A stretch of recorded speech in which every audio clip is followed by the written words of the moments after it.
2년째 런던에서 가정교사 일을 하던 22살의 젊고 아름다운 여성 로리에는 중년의 여성 제이코 부인 앞에서 면접을 봅니다. 면접을 주관하던 부인은 로리에에게 건강한지, 가족 내력에 병은 있는지, 일어나서 돌아보라고 하는 등 면접 내용이 어쩐지 이상하죠. 제이코 부인 뒤에 있는 얼굴이 가려진 한 남성. 그는 그녀가 왜 돈이 필요한지 제이코 부인을 통해 대리 질문을 하고, 이를 눈치챈 로리에는 직접 질문하시면 왜 안 되냐고 당차게 묻습니다. 그런 로리에에게 제이코 부인은 이분의 신호는 극비라, 그럴 수 없다고 말하죠. 이어 남자의 목소리는 결정한 듯 저 여성으로 하겠다고 하며 로리에를 선택하죠. 배를 타고 런던에 도착한 로리에는 고급 호텔 로비에서 식사하다 맞은편 테이블의 노신사와 계속 눈이 마주치고 자신이 만나야 할 남성인가 싶은 생각에 거사를 앞두고 마음이 심란해진 로리에는 끝내 식사를 마치지 못하고 자신의 방으로 올라왔죠. 그곳에는 이미 자신의 상상과 다른 꽤 준수한 남성이 기다리고 있었습니다. 남성은 당신과 함께 들어오는 것을 누군가에게 보이고 싶지 않았다며 짧게 사과 인사를 건넨 후 함께 있게 될 사흘간 다른 사람 눈에 최대한 띄지 않게 해달라고 부탁하며 자신은 명예를 지키고 싶다 말합니다. 로리에의 임무는 바로 이 남성과 동침하는 것입니다. 쾌락을 위해서가 아닌 이 남성의 이세를 낳아주는 것이 임무이죠. 그러나 사흘이라는 시간은 이 둘이 임무 이상의 감정을 갖기에 충분한 시간이었을지 모릅니다. 하지만 지켜야 할 것이 있는 남자는 그 어떤 것도 드러내지 않은 채 약속된 사흘이라는 시간이 지난 후에 무심히 떠나버리죠. 그리고 로리에는 상고의 고통 끝에 홀로 여자아이를 낳았고 아이의 얼굴을 확인할 틈도 없이 아이는 약속대로 보내졌죠. 로리에는 얼굴도 모르는 딸에 대한 그리움과 사랑을 직접 사파를 그려넣은 책 속에 비록 전달되지 못할 메시지이지만 담아냈죠. 첫돌, 새해, 생일을 축하하며 이름도 모르는 자신의 딸을 향한 보낼 수 없는 편지는 계속해서 책으로 이어졌습니다. 그렇게 7년이란 세월이 흐르고 결국 딸에 대한 그리움을 참지 못하고 다시는 그들 앞에 나타나지 않겠다는 약속을 깨고 자신의 딸이 있는 집으로 가정교사를 자처해 들어왔죠. 로리에를 안내하는 집사는 이 집에 딸이 친딸이 아닌 바구니에 담겨져온 아이라고 말합니다.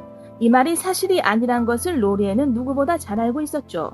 이윽고 하녀가 들어오고 로리에를 묵을 방으로 안내하며 이번만 벌써 4번째 가정교사라고 말하며 아이의 감당 못할 성격에 모두들 혀를 내두른다고 말합니다. 딸의 이름은 루이자, 이제야 겨우 딸의 이름을 알게 되었습니다. 루이자가 호수의 방에 있다는 말을 듣고 설레는 마음으로 노를 젓고 다가오는 자신의 딸을 기다렸죠. 너무나 예쁘게 자란 자신의 딸을 처음 영접한 로리에는 떨리는 마음으로 첫인사를 건넵니다. 그러나 루이자는 그 작고 예쁜 입으로 로리에를 향해 꺼져버리라는 말과 함께 사라져버렸죠. 로리에는 루이자의 아빠 찰스가 런던에 가 있는 동안 찰스의 처제 코니와 저녁 식사를 하며 찰스의 아내가 결혼한 지 얼마 안 돼서 승마사고로 식물인간 상태로 누워있으며 집안을 돌볼 마땅한 사람이 없어 처제인 코니가 집에 머무는 것이라는 사실을 알게 됩니다. 어째서 자신이 필요했던 것인지 이제야 알게 된 것이죠. 런던에 가 있던 찰스가 집에 돌아오고 마침내 만나게 된 둘. 재회라고 해야 옳겠죠. 새로운 가정교사라고 인사하는 여자가 루이자의 친엄마인 로리에라는 것을 한눈에 알아본 찰스는 로리에를 방으로 불러 당장 집에서 나가라고 소리치죠. 신묵의 대가로 돈을 지불한 것이라고 말이죠. 그러나 로리에는 울음소리만 들었을 뿐인 딸이 잊혀지지 않았다며 아버지는 이미 감옥에 가게 됐고 돈은 필요 없다 말합니다. 그러나 이제 와서 돈이 중요한 것이 아니긴 피차 마찬가지였죠. 가정교사 일을 해야만 한다며 갈 곳이 없다고 사정하는 로리에의 강구에도 찰스는 로리에를 보내라고 말합니다. 그러나 가정교사가 새 자리가 날 때까지 내보낼 수 없다는 고용법에 의해 한 달간을 어쩔 수 없이 허락하게 되죠. 찰스는 죽어가는 자신의 아내 아밀리아에게 로리에를 데리고 갑니다. 그리고 로리에에게 죽어가는 자신의 아내를 조금이라도 이해한다면 비밀을 지킬 것을 맹세하라 말합니다. 로리에는 비밀을 지키겠다고 맹세하죠. 그러나 이미 7년 전 첫 만남에서부터 찰스에게 사실상 마음이 흔들려버린 로리에는 그를 볼 때마다 설레이죠. 루이자와의 첫 수업은 예상대로 순탄치 못했고 버릇없이 자란 루이자를 머무는 한 달간만이라도 제대로 교육해야겠다고 찰스에게 체벌을 허락해달라고 말하지만 딸바보 찰스는 이를 반대합니다. 찰스는 자신의 보호 아래 딸이 조금 더 응석 부리길 원했죠. 그런 찰스의 뜻에 로리에는 고개를 끄덕이지만 뜻을 따를 생각은 없었습니다.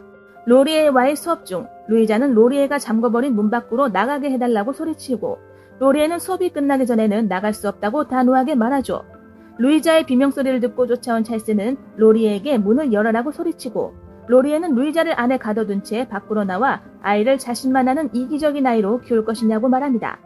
엄마를 향한 그리움은 곧 불행이 되고, 불행은 엇나가는 성격이 되어 혼자 고립되어 버리는 외로움이 되고 말죠. 로리에는 본분과 분별력을 모르는 루이자가 이대로 자라 인생을 평생 외롭게 살게 되는 것을 두고 볼 수 없다며 열쇠를 달라고 소리치는 찰스에게 소신 발언하죠. 이렇게 이상하게 몸싸움 하던 둘. 결국 찰스는 로리에의 의지를 꺾을 수 없었고, 로리에는 밥상까지 엎으며 자신을 저항하는 루이자를 결국 수업에 응하게 만드는 데 처음으로 성공합니다. 루이자를 통제시킨 최초의 선생님이라며 코니는 매우 기뻐하죠. 찰스도 로리에를 인정하고 싶었지만 로리에를 인정하는 것이 곧 아내에 대한 배신이라 여긴 찰스는 여전히 로리에를 인정하는 것이 두렵기만 하죠. 한편 찰스의 친구이자 동업자인 테일러는 이런 소신있고 아름다운 로리에가 너무 마음에 들었고 찰스에게 로리에에게 청혼을 할 것이라 말합니다. 그러나 로리에는 테일러의 청혼을 단칼에 거절하죠. 벽난로에서 뜨겁게 타오르는 불빛을 사이에 두고 로리에는 루이자에게 어린 시절 자신이 태어나자마자 돌아가신 엄마를 그리워했던 자신의 이야기를 들려줍니다. 루이자를 이해한다는 마음을 알게 해주고 싶었던 것이었죠. 루이자는 몸이 아파 누워있는 사람은 자신의 엄마가 아니라며 자신의 친엄마는 아프지 않다고 말합니다. 로리에가 엄마가 어디 있냐고 묻자 그것은 비밀이라고 말합니다. 루이자가 말하는 엄마는 루이자의 가슴속에 살아있는 엄마인 것이죠.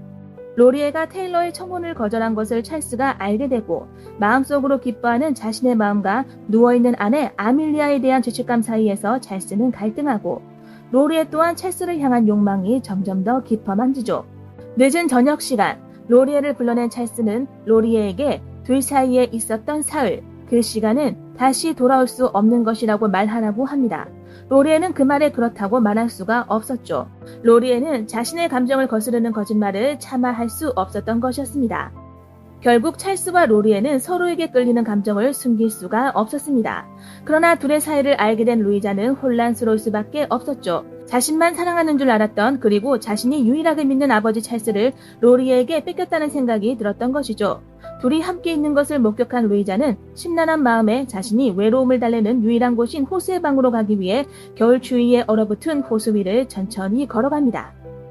그런 루이자를 다행히 따라온 로리에가 위험하다고 소리치며 가지 못하도록 루이자를 부르지만 로리에가 미웠던 루이자는 로리에의 말을 들을 리 없었죠. 그리고 살얼음을 디든 루이자는 그만 물에 빠지고 맙니다. 그런 루이자를 로리에가 물에 뛰어들어 목숨을 걸고 구해내죠. 이 일로 천천히 루이자도 로리에의 설명할 수 없는 사랑을 조금씩 느끼게 되죠.